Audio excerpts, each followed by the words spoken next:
eventually I got to the point where I said, what is the point of doing this? If the point of doing this is having an influence and spreading joy, then it doesn't matter what the result is. And if the point is to hopefully have eyes from the right people, not all the people, I want the right people to see my posts. And I think that a lot of times we negate, there are two words in social media. Media is just half of it.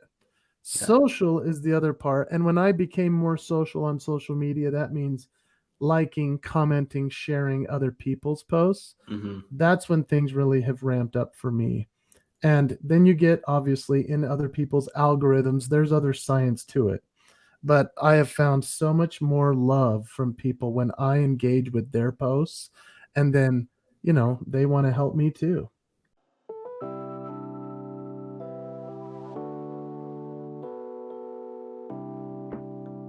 You're listening to Social Media Storytelling.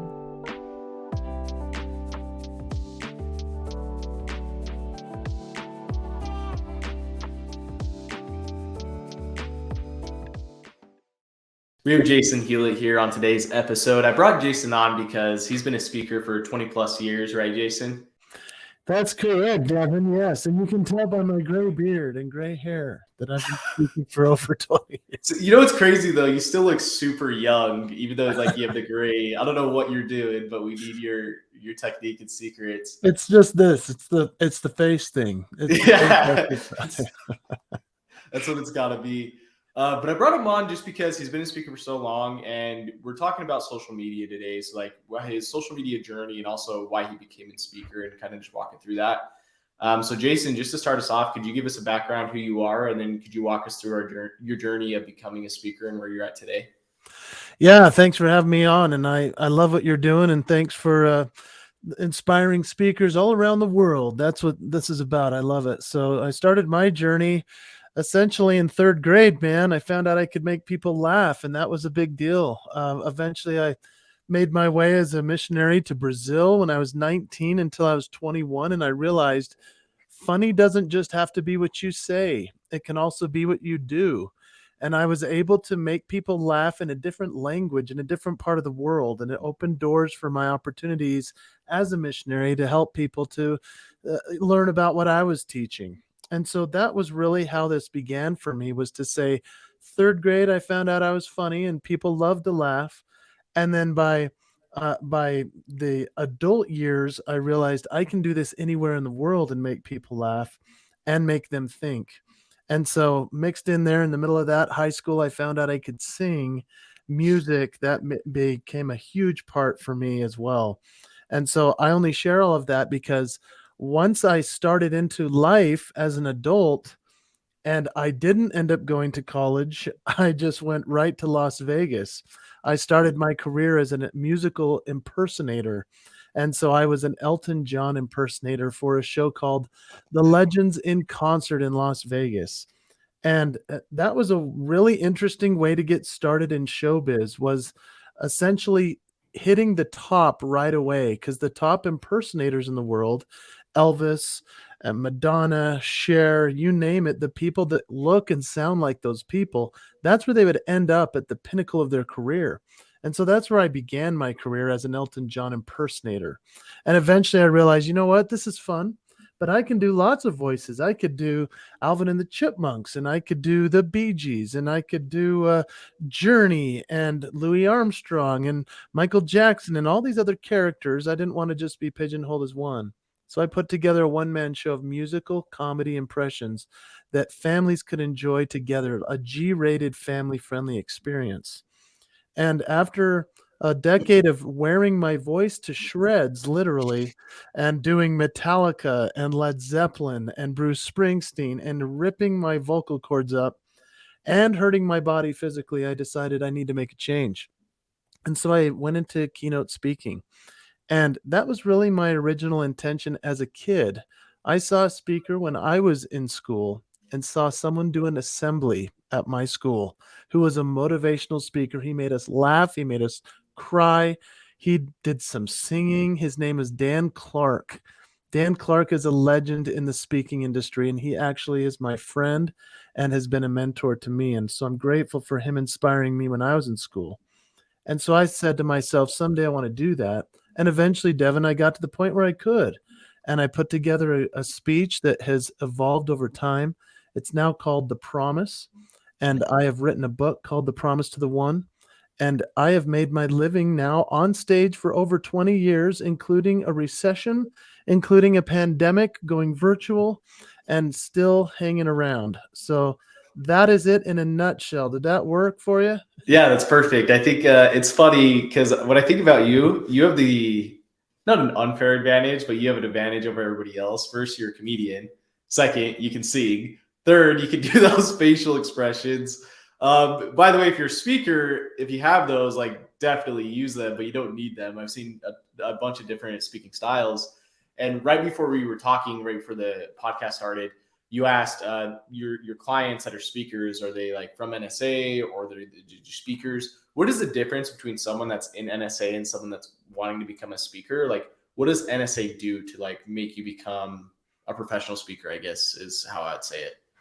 Yeah, great question. The National Speakers Association, which has the acronym of NSA, which is tricky for people because the National Security Agency as well. But NSA is a really important place to join just because I like to associate with people that are trying to do the same thing I'm doing. They can help me to probably skip a few steps. And it's wonderful to network with people that you're trying to be like, or that you see do something well and you say, I wish I could do that. And so that's how NSA has really benefited me, is to just rub shoulders with people that are way better than me at speaking in the first place and have helped to lift me to a new place and level that I couldn't have gotten to alone. And so it really becomes this place where you find your people. And if you're a speaker or aspiring to be, I'd say the NSA is very important, as is Toastmasters, where you can go and practice giving speeches and they critique it. And there are other places like that. A fellow named Grant Baldwin has a great following as well, and helping people understand how to become great speakers. And so there are wonderful opportunities out there. I do want to give a plug, though, Devin, Yeah. to the thing you did say. I do have an unfair advantage in terms of my entertainment capability. As a guy who can sing and do comedy and all the faces I do, that is an entertaining advantage that I have. Where it's been a disadvantage is that a majority of event planners and meeting professionals are not looking for that necessarily for a keynote speaker. They're looking for content. They're looking to move the needle. They're looking to bring somebody in who really knows their stuff as an expert. And so I have had, yes, the advantage in the comedy and the music side of things. It's also been a disadvantage because I'm so good at it. It's been a hard thing to find out what my content is and how to convince any client that there is content there. And so that's where you come in. And that's where making videos and doing stuff on social media has really helped me drive the message home that, yeah, I'm entertaining on stage, but there's a real powerful content message there. So anyone who's watching or listening and thinking to themselves, gosh, I can't sing, I'm not a comedian, I can't do any of those things, don't worry about it. Be good at what you've got. Do you. Be the best you can be, because I'm telling you, that's what I teach people. Is I say, hey, look, I can do all these funny things that other people can do, but I need to help you understand that you have yours too. I call it a signature move. And if we don't grasp that in ourselves, we'll never be able to share authentically what it is that truly makes us uniquely the great leader we can be and speaker we should be. So there's a few things I want to touch on, stories. So the first one was NSA, and you mentioned the National Security Association. So when Mike signed up, I put in our channel, like, hey, Mike Stavers, he's a chairman on the NSA. Josh Terry, your account manager, is like, NSA, what? Because he didn't know NSA was National Speakers Association. So he's like all intimidated, like, oh my gosh, this is going to be really scary. Like, no, National Speakers Association. And then second, you were talking about just like the networking that you get inside of the NSA. I think the cool thing about the NSA is not only do they help you become better speakers, but they help you become better people. Everybody that I've spoken to in the NSA has like really, they're people that I want to become. I don't want to, I'm not, my aspirations aren't to become a speaker, but they are just good people. Like they always ask, how can I help you in any way? How can I help you become a better human being? Who can I help you network with? It's a really cool environment that I really haven't seen anywhere else. And that was just a mountain chapter west in Utah. So I can imagine other associations around the country, which is really cool to be a part of. And then going into social media, how you mentioned videos, can you walk us through your journey up until now when you first started on social media? What were your goals? What were you seeing? And then to currently, what are you seeing now? And how has it helped you with your deals or landing gigs? Just going through that. You know, social media for me is a necessary evil in terms of I just wish I could get on stage and perform and that's it. That would be a neat thing for me. And so then social media comes along because I've already been at my career for I'd say a decade before social media became necessary or even a thing to deal with. I mean, I go back to the days where even some of your viewers and listeners would have no idea what a VHS video is. But I used to have copies of those and have to mail them to my potential clients, hoping they would open my mail that I sent them and put it in a VCR and watch it. I mean, I go back to VHS days and then DVDs. Those are those round things that spin, right? So like that's how far back this goes. Doing cold calls through yellow pages and a phone book. I mean, that's me. And yet morphing into this social media realm, which has been so challenging. And yet it's been also exciting. You know, YouTube came along and started to show us that videos were quite essential. And then we have Facebook and then all of a sudden there's Instagram and now LinkedIn is this business type hybrid place where you can post stories and videos and photos and you know, we're just trying to keep up over here. So I really found first that Facebook for me was the easiest place because lots of people wanted to connect there and I just kind of would post whatever I wanted to post and eventually realized people were watching and listening. And that was a wild experience to be anywhere with my family and people would either, you know, I got to a point where people would recognize me just because they'd seen me on stage, but then to have people recognize me because they saw me online, whoa, that was crazy, right? So I had to be careful with what I was posting, not saying too much or be too opinionated. Eventually I found out, Devin, that yeah, if you want to have a following, you need to be opinionated. You need to go to a certain place of standing for something because if you don't, you fall for everything, right? And so I've been balancing that line for a long time now, trying to make sure that I'm posting the right things that are things that I want out there in the world. My real intention on social media is to spread joy. And I have found that there's so much of not joy out there that it needs a voice. And so a majority of everything I post always is going to be uplifting. It will make people laugh. It will make you think. It will make you strive. And I do also want to be like the NSA people you were talking about, the other speakers I get to associate with. They push me to be better because their social media is impressive.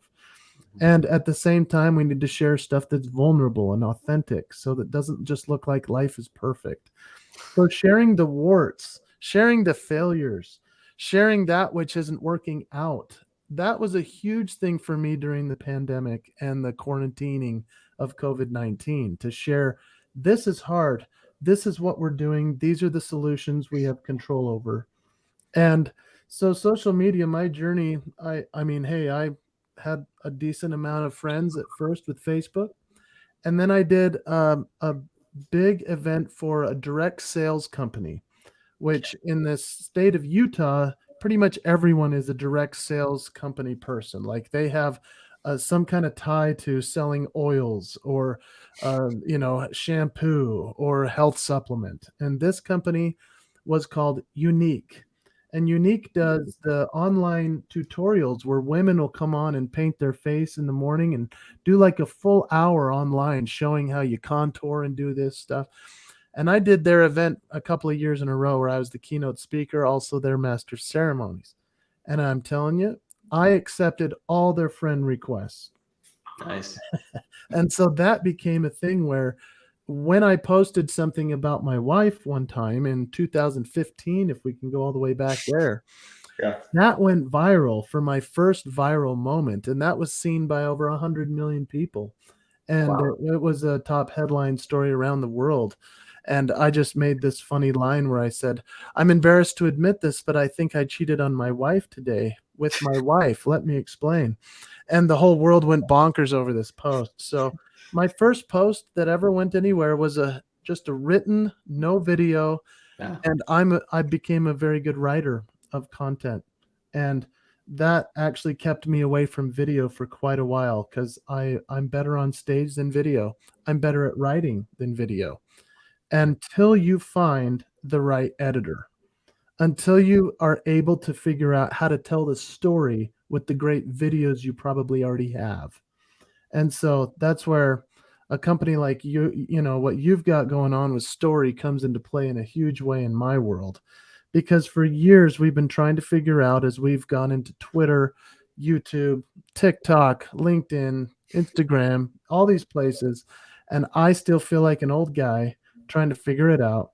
How do I create stories that actually make it so that people want to listen? Mhm. And how can I capture their attention on a scroll while they're scrolling and they only have like I have maybe 3 seconds to capture them.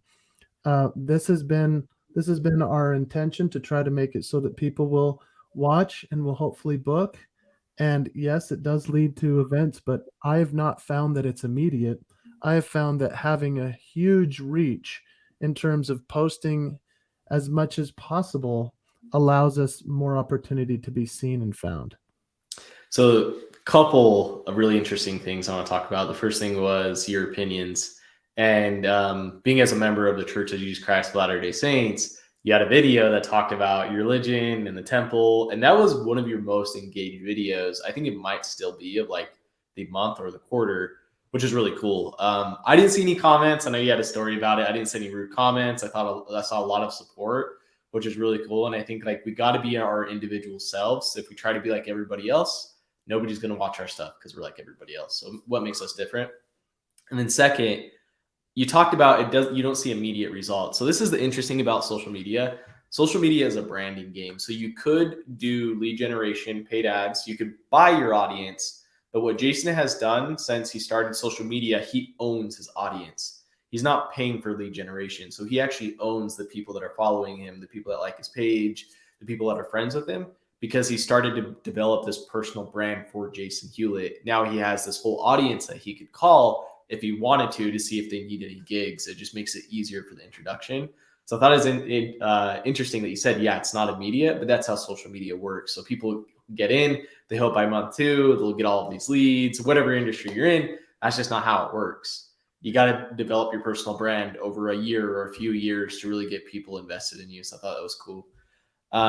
What's your coolest story? And your wife's story is really cool, the social media, but like landing a gig wise or getting an opportunity, what's your coolest story from your social media videos, if you have anything?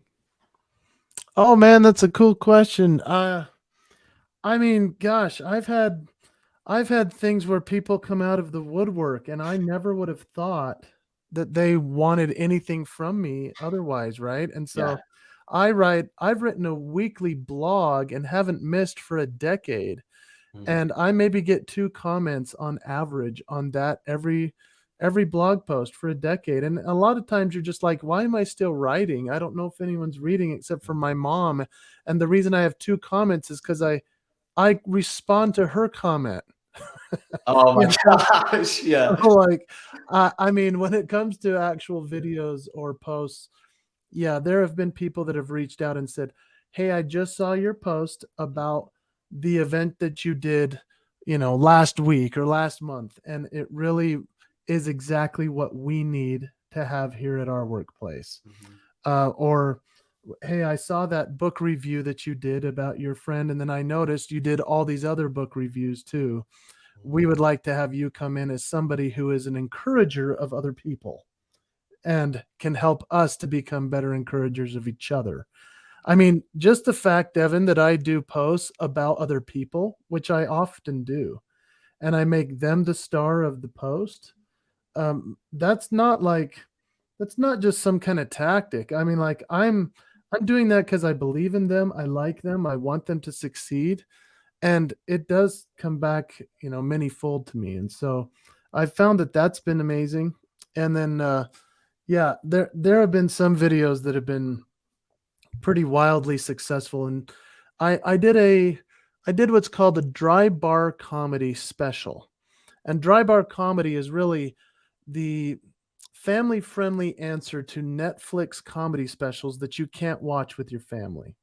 And so the Harmon brothers put this together, this dry bar comedy with a bunch of comedians that could do clean performances and that would be shorter than a Netflix special. So less than 40 minutes generally.